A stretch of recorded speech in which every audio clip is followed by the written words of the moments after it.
Ipinipresentar kan Radyo DCGB ang kabilugan kan mga baretang kinalap kan pinagsarong puwersa kan News Center asin Mega Force Patrol. DCGB Bareta alas 12. DCGB Bareta alas 12. Mga pinakahuling pangyayari sa Kabikolan, sa nasyon asin ibang parte kan kinaban. Ibabareta na ngunyan. DCGB Bareta alas 12. Ngunyan ang sa inyong tagapagbareta.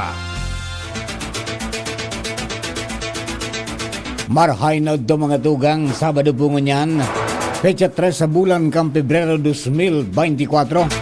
Ini ang bareta alas 12 asin ako ang inyong tagapagbareta, Mardila Dainiba. Enot sa headlines sa itong darakulang mga bareta sa lado lokal, mga tagsadirin in Ayam, Ikos sa Legazpi City dapat na magkaigwanin behavioral change para maperbintaran ang kaso ng rabies sa syudad. Crime rate sa Bicol Region kan Enero 2024 nagbaba sigon sa Police Regional Office 5. 22 na LGU sa Bicol nakapasar sa 2023 Good Financial Housekeeping o GFH assessment kan DILG. Mientras tanto, mga nagbabayular sa Traffic Safety Code kan Albay, mantinidong halangkaw sigon sa APSIMO Traffic Safety Division. Sa lado nasyonal, rekomendasyon ni UN Special Rapporteur Irene Khan narumpagun ang National Task Force to End Local Communist Armed Conflict nagakuanin na magkahalong reaksyon sa mga senador. UN Special Rapporteur Irene Khan piginsistir na peligroso ang Pilipinas sa mga journalist. Sa iba pang headline sa lado nasyonal, pagsiparar kan Mindanao sa Pilipinas bako suportado kan mayoriya kan mga Muslim. Nandas tantong Senador Rafi Tulfo nagsumite ng resolusyon para imbestigaran ang pag-aura kang beauty queen na si Catherine Camilon.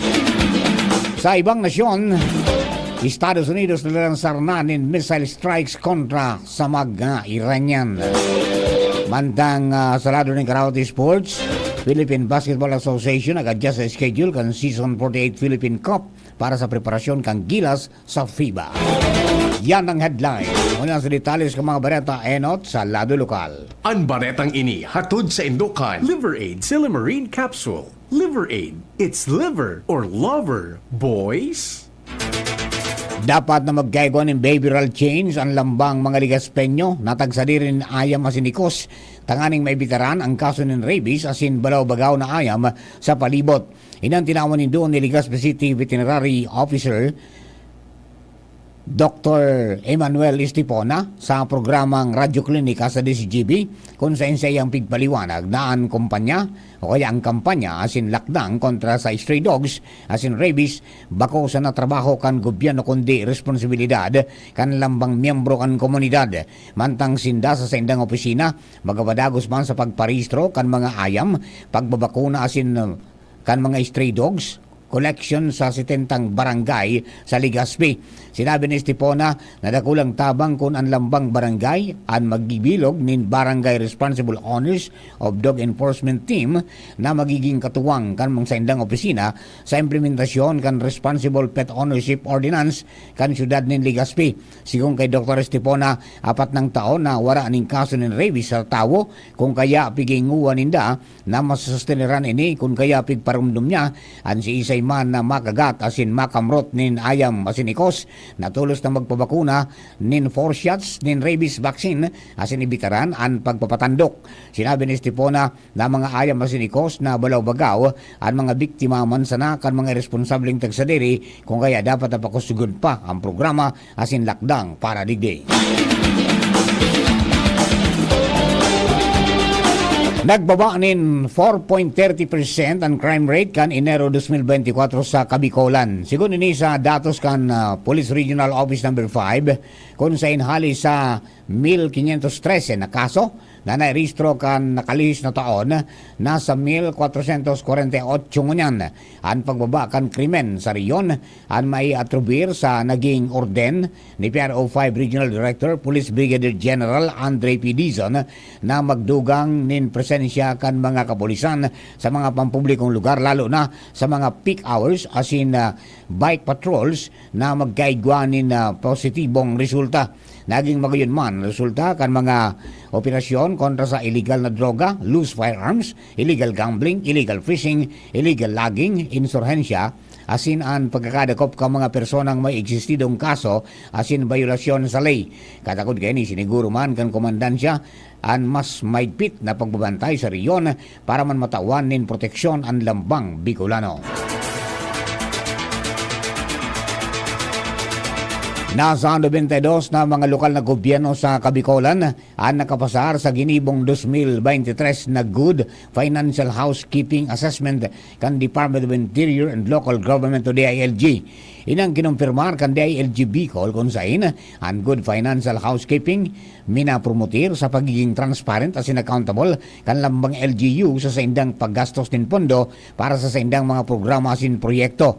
Sigon sa siya, halos sa 120 na mga LGUs na ipinairarom sa assessment nasa 3 probinsya, 7 syudad asin 82 na munisipyo ang nakaabot asin nakapasar sa kriteria na ipigilatag kan DILG. Katakod kayo ni ipigirokognisar ni DILG Bicol Regional Director Attorney Arnaldo Escobar Jr. ang commitment ka mga LGU para masiguro ang epektibo na paggamit kan pondo sa kampubliko. Ang probinsya kan Camarines Norte nakakuha ng exemplary achievement dahilan sa 100% na passing rate sa 2023 Good Financial Housekeeping. Sa ibang baretang lokal, mantinidong halanggaw ang numero kan mga albayano na nagkaigwanin violasyon sa existidong traffic safety code kan probinsya. Sigun ni sa datos ka na ipigpaluwas kan Albay Public Safety and Emergency Management Office o Traffic Safety Division kung saan 16 na mga motorista ang natawanin citation ticket dahil sa pagbiyahe na wala ng lisensya. 15 ang nagagamit ng mga bako o rehistradong behikulo. 10 ang nagbayular sa traffic sign asin wala ng official receipt asin certificate of registration asin siyam an obstruction. Kadaklan sa mga naaprendir mga taga Tercer Distrito kan Albay na nasa 48 individual, 14 man ang taga Segundo Distrito, asin 11 naman halis sa First District. Sa ngunyan, mas pigapakusog pa ka nasabing opisina at monitoring sa palibot kang probinsya para man sa maigot na may pagpasunod at traffic safety code kan Albay asin madakop ang mga nagbabayular digday.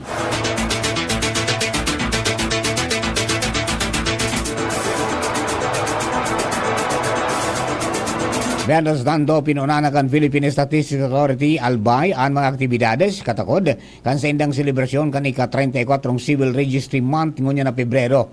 Sinabi ni PSA Albay Civil Registrar Administrative Support Division Chief Cecil Briones, ngunya na bulan, mas papakusugumpanin da ang mobile registration sa Manila na parte kang probinsya. Nakatalaan man na magkaigo ng civil registry quiz, poster making, as in orational contest para sa mga estudyante asin may charity activities.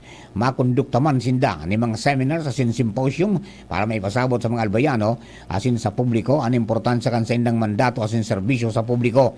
Piging ganyar man ni Briones ang publiko na magpartisipar sa nakalinyadan nila aktibidades ngunyan na bulan. Nakatalaan na panginutan ni Commission on Elections o COMELEC Chairman George Serwin Garcia ang gigibuon na mass registration sa probinsya kan Albay sa maabot na Pebrero 19 asin 20 sa Bicol University. Sigun sa ahensya, ang gabos ng mga election offices sa mga munisipyo asin syudad dadarahon sa nasabing universidad tanganing matawanin tsansaan mga estudyante digdi na makapagrehistro magkaigo ng correction of entries asin an nagtransfer na daay man apektaran ang sendang pagklase. Katuyang kaining mairani ang mga serbisyo kanahensya sa mga albayanos para man mapalangkaw ang numero ka mga rehistradong botante sa probinsya para sa national and local election sa 2025.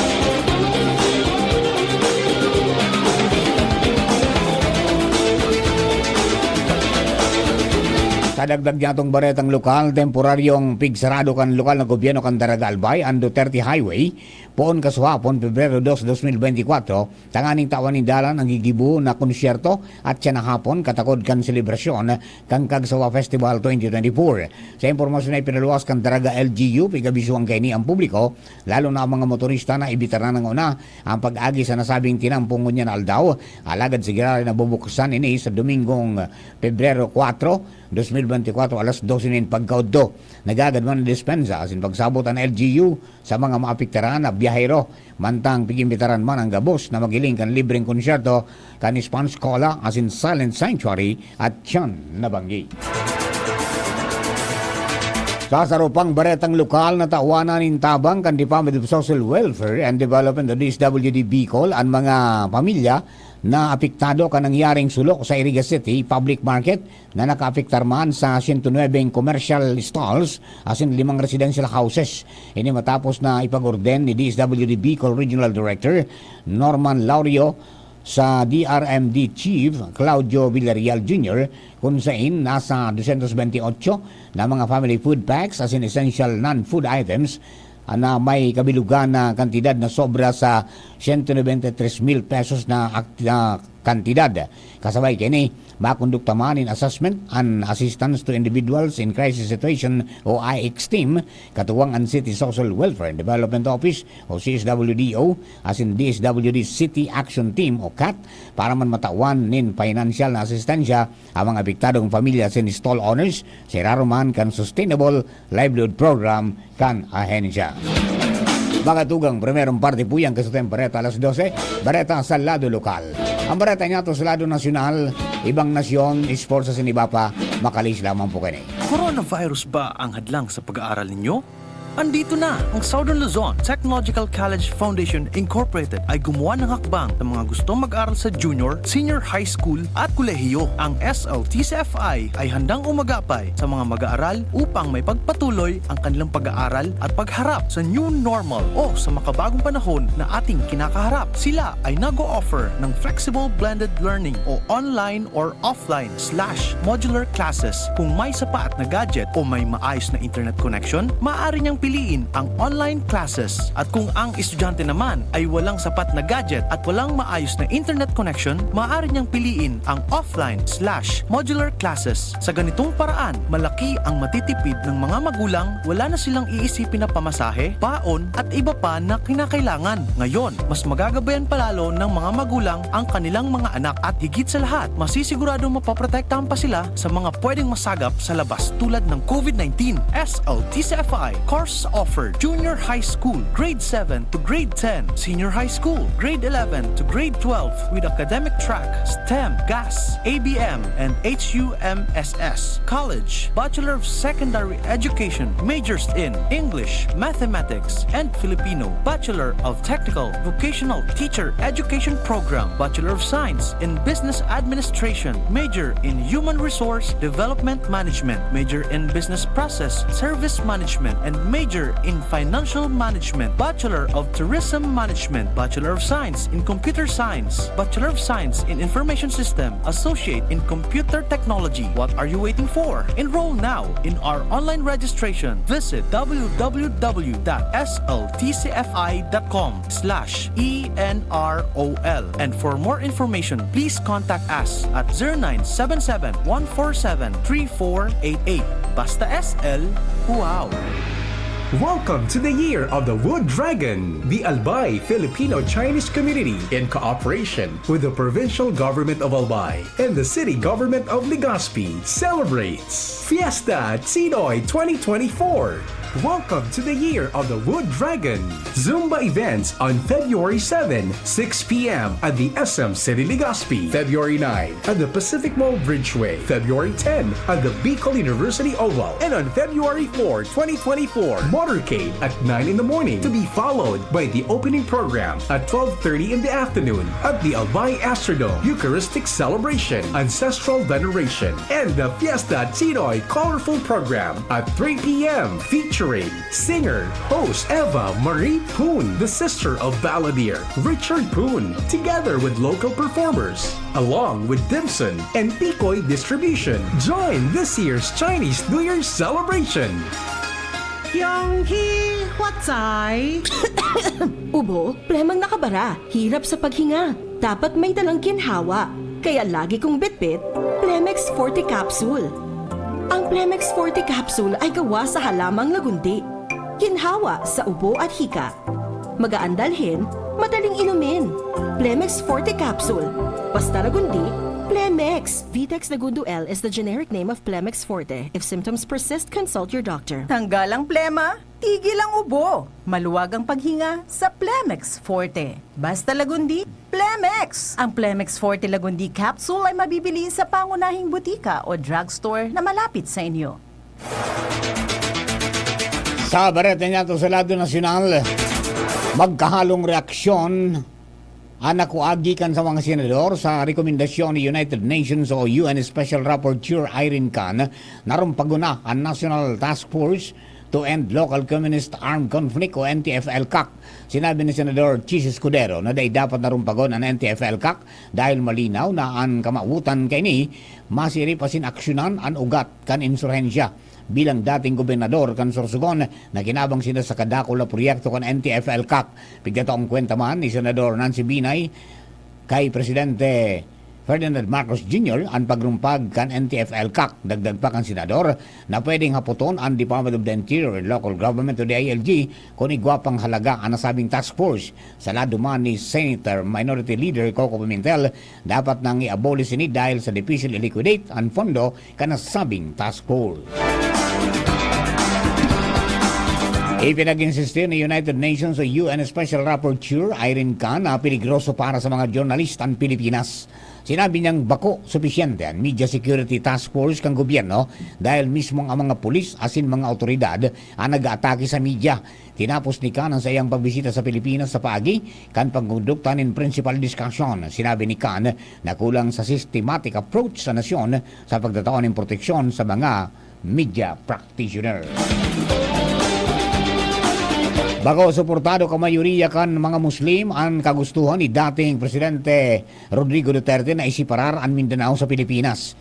Nagpaluwas nin pahayag ang Bangsamoro Transition Authority o BTA asin Moro National Liberation Front o MNLF na nagsusuporta sinda sa presenteng administrasyon asin bako asin sa Bagong Pilipinas campaign para sa pagkasararo asin pagbabago. Sa ipinaluwas sa pahayag ni Bangsamoro Government Chief Minister Ahod Ibrahim, nanindugan ini ninsuporta sa implementasyon kan probisyon sa Comprehensive Agreement on the Bangsamoro o CAB. Sinabi ni Ibrahim na maski dakol pang dapat nagibuhon, nanindugan ini napigmimidbid ninda ang kontribusyon ka mga data as in presenting administrasyon para sa karahayang Mindanao. Sinabi man na Attorney Suharto Ambulogto, miyembro kang BTS na eksperyensya na kan mga taga Mindanao ang pagtios sa kinaribokan asin din asin ninda gustong pang maotogiraray ini. Sa rarom kang Bagong Pilipinas, nakakasiguro sinda ning katrangkilon asin paguswag sa pagikan pagkaburunyog. Nagsumitir si Senador Rafi Tulfo nin sarong resolusyon para imbestigaran ang pagkawara kan beauty queen na si Catherine Camilon.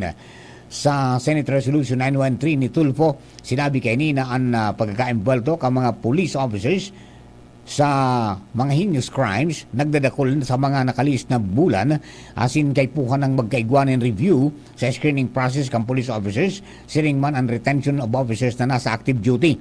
Kan Oktubre 16, 2023, nangapudan sa social media ang tugang ni Camilon na si Chinchin para tabangan sindang mahanap ang kinamumugtakan kasayang tugang.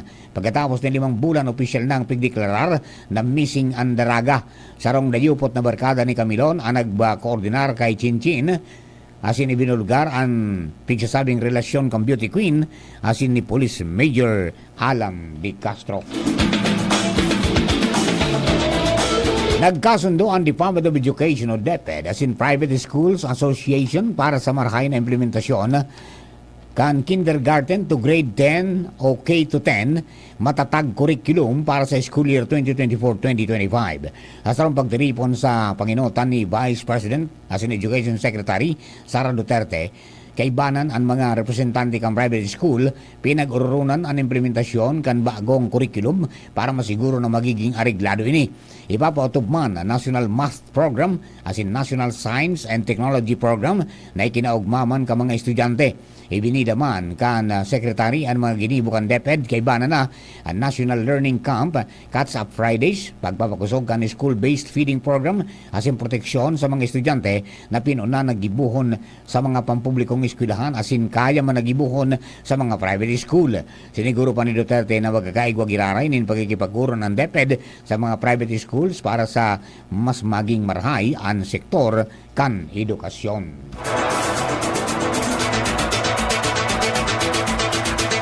Sa bareta niya to sa ibang nasyon, naglansar ang US nin missile strikes kontra sa mga Iranian-backed militias na nakabase sa Iraq asin Syria. Bago pa malinaw kung pirang tao ang nagadaan sa nasabing retaliatory strikes na inikan Estados Unidos.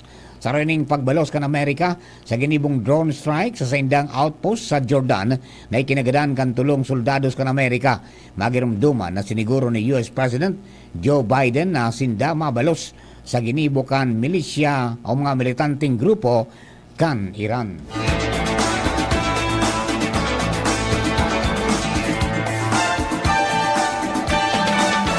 Sa lado ni Karawati Sports, sa girari na nag-adjust ang Philippine Basketball Association sa schedule kan season 48 kan Philippine Cup para sa tawanin dalan ang pagbilog asin preparasyon kan Gilas Pilipinas sa mga paabot na torneo kan International Basketball Federation o FIBA. Halis sa dating March 3, inataba na sa Pebrero 28 ang opening kan season-ending All-Filipino kasunod kang Commissioner's Cup sigon kay Willie Marcial bago ang Commissioner's Cup pre-finals press conference ka nagaging aldaw sa Richmond Hotel sa Eastwood.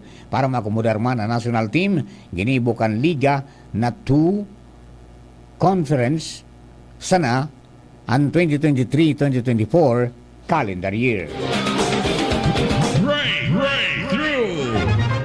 Sa satuyang bareta sa siyensya sin teknolohiya, Dolphy, anapod sa Estados Unidos, kansaro sa mga imbensyon na magiging future generation kan washing machine. Ang Dolphy sarong salit na gadget na kayang linigo ng bado asin nalion ang bakterya na nakadukot digdi sa pagisana kan ultrasonic technology asin ang Dolphy konsideradong pinakasadit na washing device na kayang darahon sa inman na lugar na ikamagduman. Sigon sa founder kan Dolphy na si Lena Solid, dahilan sa mga eksperyensya asin problemado siya paglaba kada bes na nasa travel, naisipan niyang gibuhon ini. Ang Dolphy kayang ingatan ang mga dikulor na bado asin mga puting bado na di na mamantsahan. Ang Dolphy pwedeng mabakal sa kantidad na $189. Istoryang naiiba. Sa satuyang espesyal na istorya, sarong lalaki ang na-stranded ng 24 aldaw sa Caribbean Sea ang nakasurvive sa pagkaunsanan ng ketchup. Nailigtas kang Colombian Navy ang 447 anyos na si Elvis Francois kan maraot ang sa iyang sailboat sa 120 nautical miles northwest kan Puerto Bolivar. Nagali sa nasyon na Dominican si Francois asin aksidenteng inanod siya sa Puerto Bolivar dahilan sa makusog na hukol dinara sa tahaw kang kadagatan narotan sa iyang sailboat kulang ang navigational knowledge asin na-stranded sa tahaw kang Caribbean Sea. Warang pagkaon asin solamenteng igwasa na iyon sarong bote ng ketchup, garlic powder asin seasoning na chicken cubes para makasurvive asin day magadan sa gutom. Tinunaw niya asin pinaghalo-halo ang mga ini sa drinking water asin ini ang kinaon asin ininom sa laog ng 24 aldaw. Kan si Francois na-rescue kan Colombian Navy sa Cartagena tulos man ining pigpa-check sa doktor asin wala ining injury asin nasa maray na salud si Francois kan makabalik siya sa Dominican. Flashback. Pebrero 3 kan taon 1945 kan pinalibre kan mga Amerikano ang maabot sa 4,000 na mga preso sa University of Santo Tomas Internment Camp sa Manila na naging indikasyon man na ang Pilipinas ang nasa ilalim kan control ka mga kano matapos na madaog ang mga Hapon. Ang giyera nagtapos kan Marso 3, 1945, nagwalat ng sobra sa 100,000 ang mga Pilipinong sibilyan na nagadan, mantang nasa 12,000 man ang nagadan sa Japanese Manila Defense Force. Mantang bilang pagkomemorar sa naging biktima kang giyera, kan Pebrero 18, 1995, pigkonstruir ang Shrine of Freedom o mas bidbid bilang Memorare Manila Monument sa Plaza de Santa Isabel o Plaza Sinampalukan sa Kantokan General Luna asin Anday Streets duman sa Intramuros.